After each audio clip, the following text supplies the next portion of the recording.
Aqui, ó, a Paulina abriu o coração aí, ó. O investimento dela é em Tesouro Direto e agora ela entrou em FIIs pela primeira vez essa semana. Olha, Paulina, o FII realmente é a porta de entrada da renda variável do investidor mesmo. Normalmente o cara sai da renda fixa e entra na renda variável pelo fundo imobiliário, porque ele tem essa característica muito fácil de entender, né?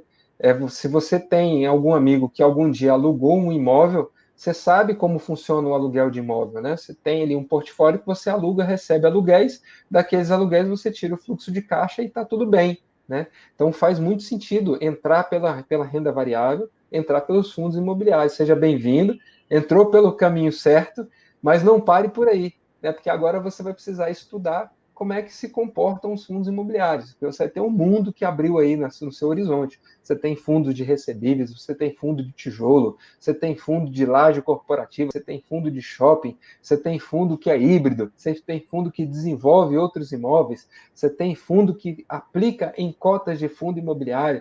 Então, muito legal você entender isso. Agora vai dar uma olhadinha nas playlists que a gente tem aí no canal, falando sobre setores, falando sobre características, falando sobre investimento, por que é importante, né? Você ter imóveis de tijolo, você ter imóveis você ter fundos de papel, né? Fundos de recebíveis, como é que você vai compor a sua carteira, isso aí é bem legal, né? E dentro do Tesouro Direto, você tem aí uma live que a gente fez com a Marília, né? Marília Fontes também, que você pode ver ali e você vê que o Tesouro Direto não morreu, a renda fixa não morreu.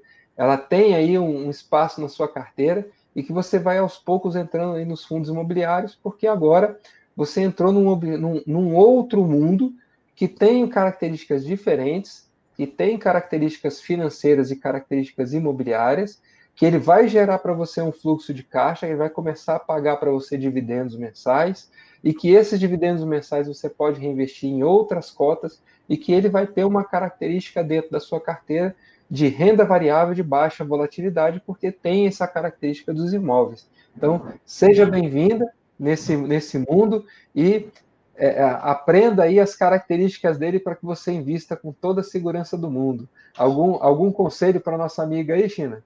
Não, seja bem-vinda mesmo, assim, pelo perfil de idade, é Tesouro Direto é o investimento mais seguro que existe mesmo, então tem que ter uma boa parte da renda do Tesouro Direto, e a parte de fundo imobiliário é bem interessante para você ir entendendo, né, o que é renda variável, e não só isso, né, você arriscar um pouco, né, com um percentual da carteira, um pouco, né, para que você tenha um patrimônio um pouco maior do que você juntaria só com renda variável, aliás, só com renda fixa, né, então a renda variável, ela te dá uma possibilidade de ter um patrimônio um pouco maior. Essas oscilações de curto prazo, elas dão um friozinho na barriga, né, se você tem uma subida muito forte de uma taxa de juros, né, o fundo imobiliário, ele sofre um pouquinho também, mas essa distribuição de rendimento deles ao longo do tempo, ele dá uma compensada. Então, se você entender bem o investimento, você vai ver que ele faz bastante sentido. Eu tenho fundo imobiliário há muitos anos, né, uma boa parte da carteira, e independentemente, né, dele oscilar, né, o valor que tem na minha carteira oscilar dia após dia, a renda ela está lá no final do mês. Né, então, você acaba compondo, você pega um percentual do seu salário, pega um percentual da renda que os fundos imobiliários distribuem, e você vai usufruir, né, usufruir daquele reserva que você deixou, né, junto com um rendimento ou outro que você tenha. Então, assim, faz bastante sentido, né, e seja bem-vinda. Né, é um mundo bem, bem interessante.